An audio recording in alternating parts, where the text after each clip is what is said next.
Hello, I'm Johnny, because one art form wasn't enough. Today's review was requested by Alucard the Analog. For those who've been following my Mediawiz reviews, it should be pretty well established at this point that I like Invader Zim. I really liked the style that show had, the weird, quirky, random, abrasive humor, but also its incredibly dark and bleak moments that helped it stick out from a lot of other Nickelodeon cartoons at the time. So, you know that I should be pretty interested in taking this request and talking about something that the creator made before he went to Nickelodeon to make an alleged children's cartoon. That being his 90s comic series, Johnny the Homicidal Maniac. Yeah, if you can't tell from the title, content warning, this is going to be a pretty dark one. So, just in advance, proceed with serious caution. This is very, very dark. But first, some backstory. Jhonen Vasquez, young up-and-coming artist in California, developed a love for comic books when his brother introduced him to the original Ninja Turtles comic. The concept for Johnny came to him when he was a teenager, and he even adapted a prototype for the character in his high school newspaper. After dropping out of college and taking some film classes, he continued with the Johnny character for a few one-page comics in Carpre Noctem, a 90s gothic art magazine. Soon enough, in 1995, the character finally got his own comic under the indie comic publisher Slave Labor Graphics, and so the comic went on for 7 issues, spawning 2 spin-offs with Squee, which went on for 4 issues, and I Feel Sick, which went on for 2 issues. I'm going to be trying something a little different with this review. Instead of going point by point through the issues, I'm just going to try and do this in more of a retrospective kind of style, because the comic itself doesn't really follow a linear structure, for the most part, until the last few issues. So, yeah, let's just start with the premise. The comic follows the titular killer, Johnny, or as he calls himself, Nee.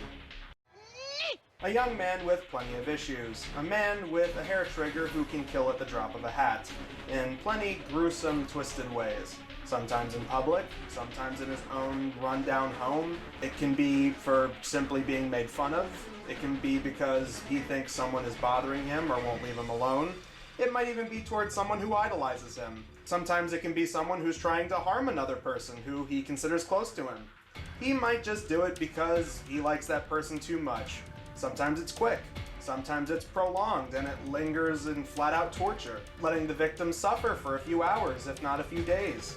The first 4 issues of the comic are broken up into vignettes depicting these events, all the while being broken up with the occasional one-page filler strips like Noodle Boy, Wobbly Head Bob, Anguish, and any other things that sound like TV shows in the Invader Zim universe. With little breadcrumbs of story and world building as it goes, of course leaning into bleak dark comedy, a lot of the time focusing on the morbid and disturbing, while also delving into the lol XD so random humor that you'd go on to see in Invader Zim. Specifically focusing on Johnny's mental instability that indulges his need to kill, as well as how he meets a few people that he goes on to consider close to him.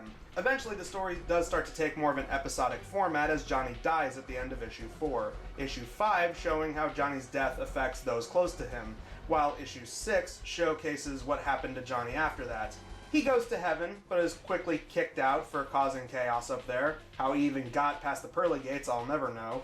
But he soon is dropped down into the fiery pits of hell, where he comes face to face with the devil, or Mr. Diablo, as he calls himself. Johnny noticing that the level of hell that he's in really isn't that dissimilar to Earth. Here, Mr. Diablo tells him that he can't stay in hell either because, by their own admission, people like Johnny serve a purpose. Yeah, get a load of this. A flusher, as they call it, is someone who keeps the population numbers on Earth stable and keep the souls coming to the afterlife. See? I told you this was going to be a pretty dark comic. I mean, if you thought that Invader Zim and Rick and Morty were nihilistic, oh, they ain't got nothing on this comic. So after spending some time in hell, Johnny eventually makes his way back to Earth, and the story ends with Johnny saying his goodbyes to the few people he considers close before running off and ending the comic, implying that he's going to try and better his own life, letting go of his murderous tendencies and wanting something more. Honestly, the first few issues of this comic did just feel like a lot of scattered dark humor and the plot didn't matter all that much, and while it is harsher than a lot of Vasquez's later work, not by much, but still, I actually did find myself enjoying the story as the comic progressed. The comic never really says that Johnny's supposed to be a good person. He himself admits this several times throughout the thing. And it finally comes to a head by the end as he finally overcomes his inner demons, ending on a pretty solid note with the guy wanting to get his life in order. It doesn't forgive all the horrible things he's done, no, far from it. But I did like the moments where he at least tries to say his goodbyes. As he kills off the awful father of the emotionally abused and neglected neighbor boy he sort of befriends, and calling to apologize to a girl he went on a date with. A girl he rendered with PTSD and is terrified to leave her home because he tried to kill her. I don't know what it is, but the ending of this really reminds me of the Breaking Bad finale, with Walter trying to say goodbye to everyone in his life, with basically everyone calling him out for all the terrible things he's done. Add to that, I felt the whole heaven and hell stuff was pretty interesting, especially the stuff with Johnny in hell. Him trying to adjust to living down there, shaving his head and forming his hair into horns, still hating everything that's considered mainstream. It seems even in hell you can't escape the stupid, vapid populace with demon girl cheerleaders that drive Johnny up a wall. Much like Vasquez's other work, like the Invader Zim show and the comics, the humor is certainly up to the reader. If you like the style of humor, you'll probably get a kick out of it. Now, if you don't like or understand comics like this comic can come off pretty abrasive or unfunny or pretty tasteless at times. But personally, while it did take some getting used to, I did eventually start liking a lot of the humor on display, and I generally was getting into what the comic had to offer. And before I forget, I feel like a lot of the humor that made Invader Zim funny to me was definitely being crafted here, with the blatantly stupid names for products in the background to even certain characters. Notably, these xenomorph-looking guys who would later appear in the Invader Zim episode Abducted. Also, small things in the background usually got a laugh out of me. The fact that there's a reference to Nuki, of all movies, at the end of the comic genuinely got me. Though honestly not that surprising, since one of the Invader Zim DVD commentary tracks has them name-drop Mac and Me. So yeah, the humor really hinges on if you like Vasquez's style of random access humor, and especially if you have a tolerance for dark humor, gore, and pretty serious topics. The story takes a while to pick up, but I really liked how the comic ended. We'll discuss more of this later when we get to the characters, but before we do, let's take a quick sidebar and talk about the comic's art, and see how it holds up with some of his later comics, and even other shocking goth-themed black and white comics that we've talked about before on this show. Now you might notice that the art in this comic really isn't all that different from the art that he used for Invader Zim. The head shapes, eyes, teeth, the thin lanky bodies, and the exaggerated faces all certainly seem very similar. Much like with the humor, if you're used to this style, it's easy to adapt to. I always really like this look, with major focus on angular character designs. And while the art style does stay consistent throughout the thing, I really like the emphasis and attention to detail in the more cinematic shots, like Johnny's murder sprees, or a crucial moment where Johnny truly debates what he should do once he gets his life back up on Earth. A lot of it comes down to perspective, different angles, and use of shadows that certainly helps build atmosphere. One thing that might hinder the art for some people is the fact that it's a black and white comic. So yeah, the lack of color might be a slight for those who don't really like these kind of comics. It was a style that was very popular throughout the 90s, and if it could be done well, then it could certainly be done well. For every comic like Mighty Morphin Rump Rangers, you could always get a comic like this that actually did something unique with it, despite its lack of color.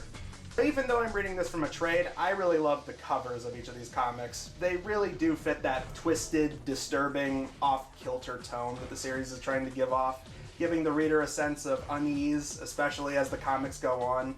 They do feel like they fit those dark, alternative album covers that were big all throughout the 90s. But while I think a lot of the art definitely holds up, let's talk about the three main characters and see how they drive the story forward. The three main reoccurring characters I want to focus on are Johnny and the two people he considers close to him. The first is the neighboring boy Squee, who's introduced in the first issue. Right off the bat, they establish that the kid has a bad family. His mother and father absolutely hate their son and hold him in contempt, citing him as what ruined their lives. And it seems that his only real friends are his stuffed animals and the killing psychopath that lives next door. But Johnny genuinely seems to feel bad for the kid's predicament, even protecting him from a predator once. All throughout the comic, we see Johnny constantly going over to Squee's place, and it finally comes to a head in the last issue, with Johnny killing Squee's dad after he berates him. And after that, we get to the girl that Johnny dates, Devi, or Devi. I'm not really sure how it's supposed to be pronounced. A goth chick who seems pretty cool, taking an interest in indie movies, doing dark gothic artwork, working at a local bookstore. But of course, she goes out with Johnny, and he apparently likes her so much, he actually tries to kill her. You can tell that she doesn't want to continue seeing him after he does something like that. While she is shown to be sad once he dies, the last issue makes it apparent that she doesn't want to be around him. After getting traumatized by what he did, she's petrified to leave her house, locked up and afraid for her life. Though, she does still feel quite amazed by the fact that he somehow came back to the world of the living. I love both of these characters because not only do they serve as characters Johnny can interact with their unique perspectives and personalities, but they also seem to reflect positivity, not just on him, but also the rest of the world in the series. In a lot of ways, Squee is kind of like Butters from South Park. So many horrible things happen to this poor kid, and you feel horrible for his situation. Yet, that doesn't really stop him from trying to find good in the world. And on the flip side of that, we have Devi, who represents people like Johnny, who are into the dark and the macabre, but are still getting by pretty fine. And despite being left traumatized by Johnny, they show that she's ready to keep living her life and not let Johnny stop her. Devi is perfectly justified in not wanting to be around a guy who nearly killed her after their first time interacting. All throughout the comic, the world is portrayed as a horrible, shallow, vapid, stupid place, and while it doesn't glorify Johnny's actions, it has a very low view on the mainstream, everyday people. Various times throughout the comics, having Johnny give these long speeches about how awful the world is and how society sucks. But trust me, it's not as pretentious or preachy as it sounds. You might not agree with all of it, but it's never really that in your face. With Johnny's worldview basically saying everything sucks and nothing gets better and everyone eventually dies. Along with his mental state, this is what motivates Johnny to kill. Well, along with this demonic eldritch entity that lives in his wall that feeds on his victims, which, yes, they do explain is supposed to be 100% real. Think of it like Devil's Advocate meets Little Shop of Horrors. But more than anything, it's his nihilistic worldview. So both Squee and Devi represent the good in the world that not just Johnny, but many others need. Someone who can tell them that it's not all bad and that things will eventually get better. Meanwhile, Johnny is our main focus, and while it is established that he has mental issues, we also see that he's motivated by these figures called the Doughboys that appear to him and tell him to kill. As well as other characters like this Bob's Big Boy parody and this dead rabbit he has nailed to the wall called Nail Bunny, who tell him that murder is not the answer. While not exactly like Jonen's next big character, who's pretty much a lovable idiot who occasionally gets things done, Johnny is portrayed as a troubled individual. There are signs of vulnerability, and he does crack a couple funny lines here and there, but Johnny is never really portrayed as the out-and-out good guy. Going back to the Breaking Bad comparison, Johnny does a lot of terrible things just like Walter White does in that series, and while you do feel for him on some level, it doesn't stop all the bad that he's done. Apparently so bad that even hell wouldn't have him. And yet, the comic does end on a pretty bittersweet note, implying that Johnny is sad that he's going to be losing people he considered close, but he also is going to try and genuinely better himself. It's small, but it's a nice way to go out nonetheless, giving well-needed closure to his character as well as the initial series before the spin-offs came out, shifting gears to Devi and Squee having more major roles. So overall, how does Johnny the Homicidal Maniac hold up? I'd say pretty well, for the most part. As someone who still loves Invader Zim and a lot of Jonen's work, I was fascinated to finally sit down and read this comic for myself, and now that I have, I'm glad that I did.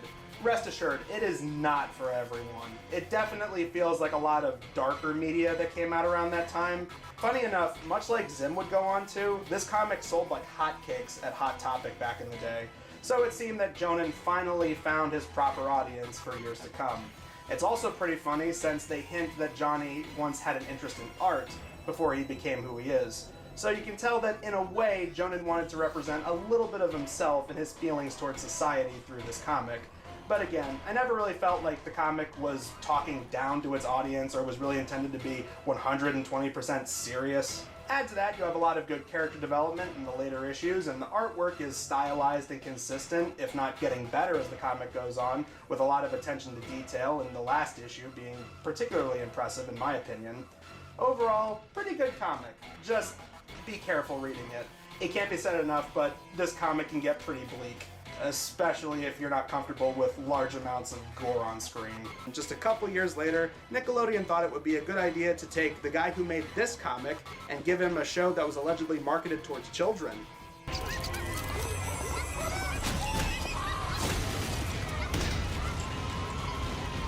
A hideous blob of stolen organs! I've been working out.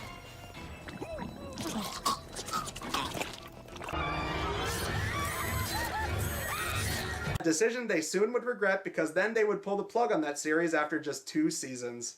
And then they would go on to regret that decision because that show still makes them a ton of money in merchandising sales to this very day. Until next time, I'm the Media Wiz, because one art form wasn't enough.